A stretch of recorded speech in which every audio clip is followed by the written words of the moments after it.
మాజీ మంత్రి బాలినేని వైసీపీని వీడారు. కొంతకాలంగా బాలినేని వైసీపీని వీడుతారనే ప్రచారం జరుగుతోంది.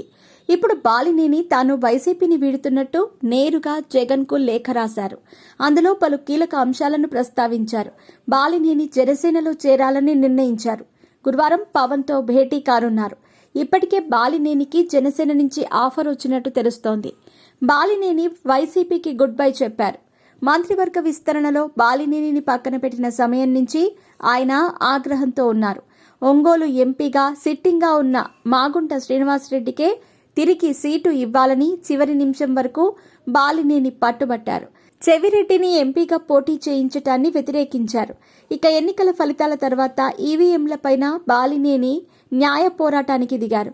కానీ పార్టీ నుంచి సహకారం లేకపోవటంపైన అసహనం వ్యక్తం చేశారు. తాజాగా జగన్ను కలిసి తాను పార్టీ వీడాలని అనుకుంటున్నట్లు చెప్పారు.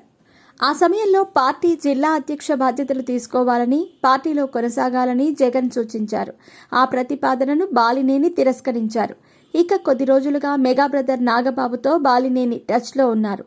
తాజాగా హైదరాబాద్లో నేరుగా సమావేశమయ్యారు.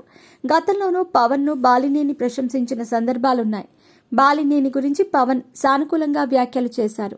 ఇప్పుడు టీడీపీలో ఒంగోలులో సిట్టింగ్ ఎమ్మెల్యే ఉండటంతో జనసేనలో చేరాలని నిర్ణయించిన బాలినేని గురువారం జనసేనాని పవన్తో సమావేశం కానున్నారు. జగన్కు బాలినేని రాసిన లేఖలో పలు అంశాలను ప్రస్తావించారు. తాను 5 సార్లు ఎమ్మెల్యేగా 2 సార్లు మంత్రిగా పనిచేసిన విషయాన్ని గుర్తు చేశారు. నిర్ణయాలు సరిగ్గా లేని సమయంలో తాను జగన్ను ప్రశ్నించానని పేర్కొన్నాను. రాజకీయాల్లో ప్రజా తీర్పు ఎలా ఉన్నా గౌరవించాలన్నారు. రాజకీయాలు వేరు, బంధుత్వాలు వేరని వ్యాఖ్యానించారు. భాష హుందాగా ఉండాలని, విలువలు కాపాడాల్సిన బాధ్యత ప్రజాప్రతినిధులపైన ఉందన్నారు. వ్యక్తిగత కారణాలతోనే తాను పార్టీ వీడుతున్నట్టు లేఖలో పేర్కొన్నారు. రాజకీయాలకు అతీతంగా తన వంతు వచ్చిన ప్రతి ఒక్కరికి సాయం చేశానని లేఖలో వివరించారు.